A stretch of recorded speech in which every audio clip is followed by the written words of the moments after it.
Sean, aka Sean Coleman, and right now you're watching the Christ James Show.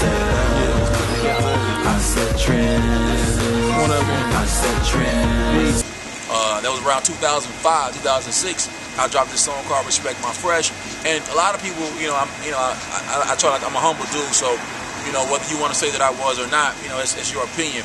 But I just think that was like the beginning of a lot of the swag music, a lot of the swag era of music. Like Jeezy at that point in time was Trap or Die, and everybody was on the trap, and I was like the first guy to come through. I'm just on the clothes, straight up, respect my fresh, and what I was doing. And that slogan really worked, and when I broke that record, and because I was a CEO anyway, and I had knowledge of breaking records, and because during that time the housing market was right. You know what I mean? Where you can go get you a crib, no money down, with a 600 Beacon score. And that's when I was doing those subprime rate loans, but at the same time, I was able to get qualified for a couple of cribs. Got me a couple of houses and flipped me a couple of cribs to put that money to Respect My Fresh, and got that song to where it needed to be. And then I had all the labels calling me and stuff like that, which wasn't a surprise because of the fact that I'd already had self-sufficient. I was self-sufficient anyway, so it was like, okay, cool. So I just took my team, my brothers, and we just, it was me and my brothers was doing all the beats, and during that time we sold a few beats to like Luda and Tip and people like that, like in 03 and 04 early down here or whatever. So my thing was like, I had those relationships. I remember Tip when the studio was over here off B Street or whatever, and they were just getting it going. I was like over there, hustling beats or whatever over there to them too, just trying to get back on. I dropped this mixtape though, even between the Respect My Fresh and after the Yo Gotti stuff I put out and all that. I did put this mixtape out called Street Wars, and it was a really huge street success around my way: Tennessee, Arkansas, Alabama, Mississippi, Georgia, and up, up and around those parts. So that tape, along with that DVD inside the Yo Gotti CD, kept me like eating, even though my distributor didn't pay me. So I was like getting my money, and then the housing things allowed me to get a lump sum of money to be able to put into my music, and then really break a record.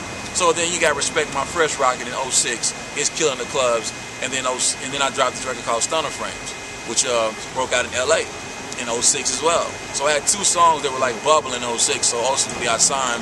Then I hosted Rap City around that same time. I sent a tape in. My homeboy out in LA was like, Rap City looking for a host to host Rap City. I sent a tape in. I just told him what I didn't like about the show, and I ended up getting on Rap City to host it for like a couple of weeks or whatever, which was a great time because I was in between closing my deal, and that situation allowed me to be able to have more momentum to close my situation.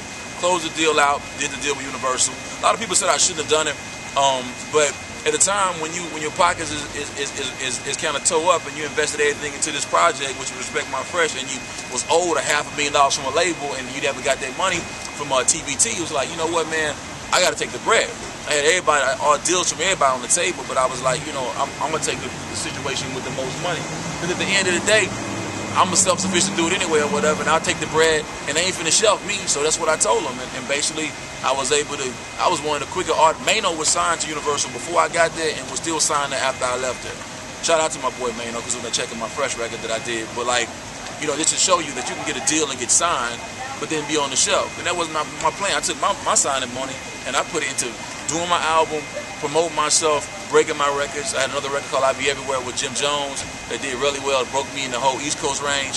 And then I came back with a So Crispy record, and that record went ahead and popped. But I broke that record. I mean, when I say I broke it, I mean I went and put $20,000 on that record myself before the label was really promoting Kia Shine. So that came from your street grind. That came from my street grind, breaking that record and getting it out there, getting those spins and BDSs up on that record. And then people started to recognize who I was. I even shot the video out of my own pocket, and then the label had to reimburse me. It was like I was signed, but nothing was being done for me.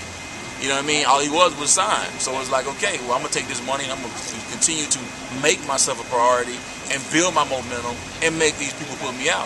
And that's what I did. So when I dropped the album, and people were like, well, you only did 20,000, like 50, I did 10,000 records first week, and then we ended up doing like 100,000 total. And then the single was damn near gold. So I had some people that was like, well, you come out, you sold 2,000 records in 1 week. Well, the thing about it is, my dude, like, there was no promotion behind what I was doing. That was just me. And, in today's marketplace, and I just want to make that comment, like, even Waka's very hot artist or whatever, but he only sold 30,000 records first week. People try to judge you based off what you sell first week as physical product. But even back in 07 and 08, when I'm telling people, you're like, yo, you can't you can't just rate your artist on how profitable he is just off his physical sales of CDs, because those things are not really selling. the thing is, the digital sales, the mobile downloads, merchandise, the merchandising, and then the shows is how you really compile an artist, popularity or monetary. Is that artist really monetarily correct? Or getting it? You know what I mean? And so people are so stuck on the first week thing, but that's like in the Master P days of first week sales. Right now, that's not what's happening. You're not gonna get, unless you get millions of dollars pumped into your record, you're not gonna come out and sell 500,000 records your first week.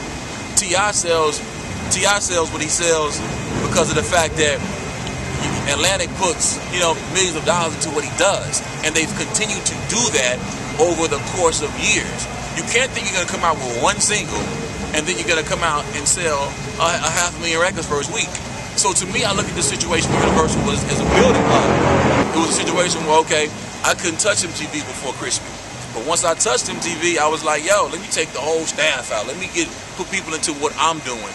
Because it's not about your label, it's about your grind and people buying into you. You understand what I'm saying? So that's what I did, made my relationships, and did that. Shortly after Crispy, I got right off of Universal. You know what I mean? After one single. And then everything thereafter that, the Wow video that I dropped myself, Checking My Fresh video with myself, Young Joe and Mano, and everything, and then now, well, that's 09, and then now the videos that I have out now, which is Live from the Grind or See Me For Me, all these things are just... Yeah, that's from the mixtape, Along Posterity. Exactly, just the mixtapes, because right now in hip-hop, in the hip-hop genre, that's really what it's about. It's about your world star, it's about your mixtape markets, it's about developing your base, pushing that, breaking things organically, and then people start to get on it. You understand what I'm saying? Rap music itself today is not the number. Like, if you look at iTunes top 10 sellers, if you're not Wayne, if you're not Nicki Minaj, like these are the guys that are really selling some records as far as rap. Rap as a whole is not really moving the records. Pop, crossover records. So what's moving the records in rap? Like right now, what's moving the records in rap is the things that are crossing over, things that have pop potential. Like an Akon. I'll say Drake crossed over. Oh yeah. So speaking of Drake, because a lot of Nicki people. Minaj is pop. Yeah. She's a great rapper, but her music, Your Love is a record, is a pop single. You know what I mean? It's not a straight rap in the club record. That's why those records they're doing great downloads and they're doing great mobile, but they're not doing the numbers that a lot of these other records are doing as far as a pop. As far as pop, as far as crossover, country. These are the leading genres in music right now.